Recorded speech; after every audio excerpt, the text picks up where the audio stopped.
Hello, guys. So today we'll be talking about Dragon Ball Superhero. So Dragon Ball Superhero. Is it a good Dragon Ball movie or is it a bad movie? Well, I'm not gonna spoil. Well, again, there's not really much in spoilers for this movie because the plot is pretty simple. Basically, these guys kidnap a guy to create androids for the new Red Ribbon Army, so they can take and trick the AI android characters Gamma 1 and 2 to basically try to kill Piccolo and Gohan because they're alien invaders trying to steal Earth from everyone else. And that's the whole reason why Dr. Gero wanted to beat up Goku. The villains, the motivations, it was pretty hilarious as well. But yeah, as well. But yeah, there's also, and then they also had to create Cell Max as a backup plan, and basically Cell Max. Everybody had to work together, all the guys who had power to do it. Goku and Vegeta were barely in this movie because Whis was too lazy to listen to Bulma's calls. So this movie is about Piccolo and Gohan as well. And yeah, so the action scenes of this movie are pretty great. Cell Max is very, very similar to the Hirudegan. If you do not remember, the Hirudegan was a villain from one of the earlier Dragon Ball Z movies, when it was still called Dragon Ball Z. When they kept making Dragon Ball Z movies as well. And I like how the Gammas realized that the other guys are evil. The short guy and the guy that looks like, the guy with the one haircut. That looks like he looks like the Josuke from JoJo. But yeah, I liked all the new characters in this. I liked how basically the fact that Cell Max was incomplete and he was just acted like a raging beast. Yeah, it's funny, and the guy warned him multiple times not to release Cell Max because Cell Max is incomplete.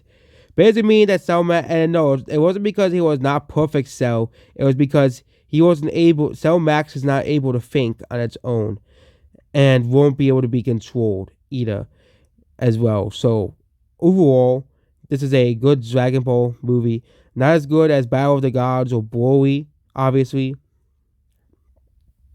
but put in the same camp as Resurrection F.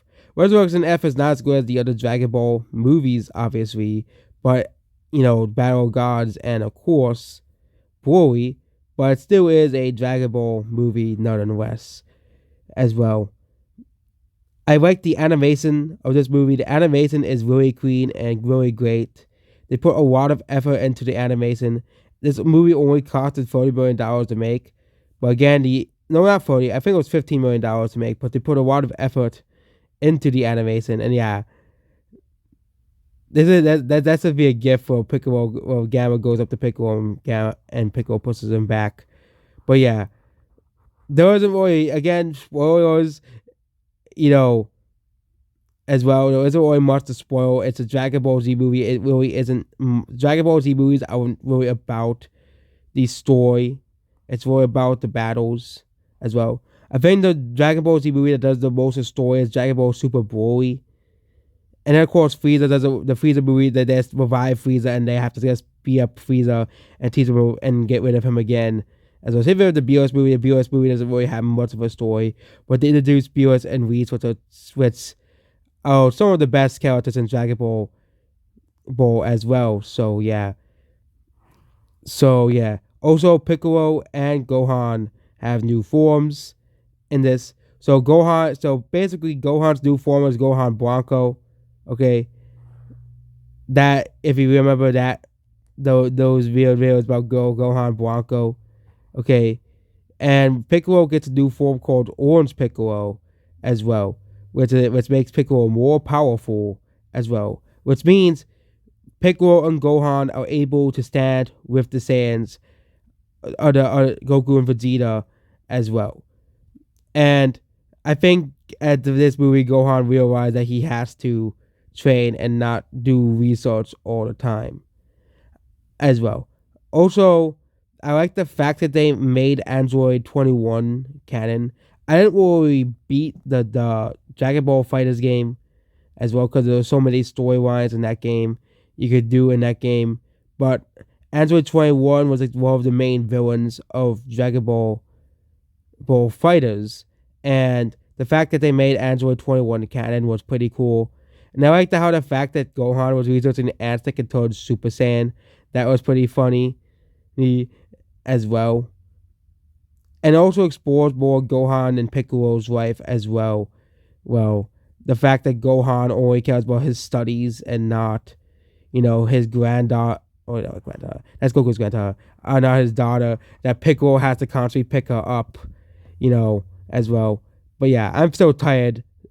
It's 9 in the morning, so I'm still tired. So yeah, I make mistakes all the time. I do apologize for making mistakes, but unlike certain people, I actually acknowledge the mistakes and fix them as well.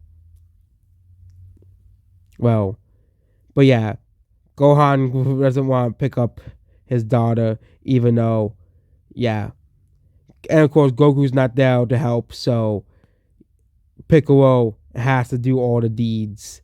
And Piccolo gets like pissed off that he can't do all those deeds.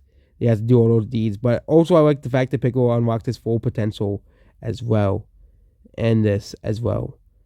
And also the fact that Bulma basically wishing to look younger when Zika does one wish for eternal youth is just so funny. That basically she's using the dragon for a makeover as well. And the fact that she doesn't wish for like a total youth or something is just so funny. Because if you wish for a total youth, you don't have to worry about looking old anymore as well. And that's basically this video here. Goodbye.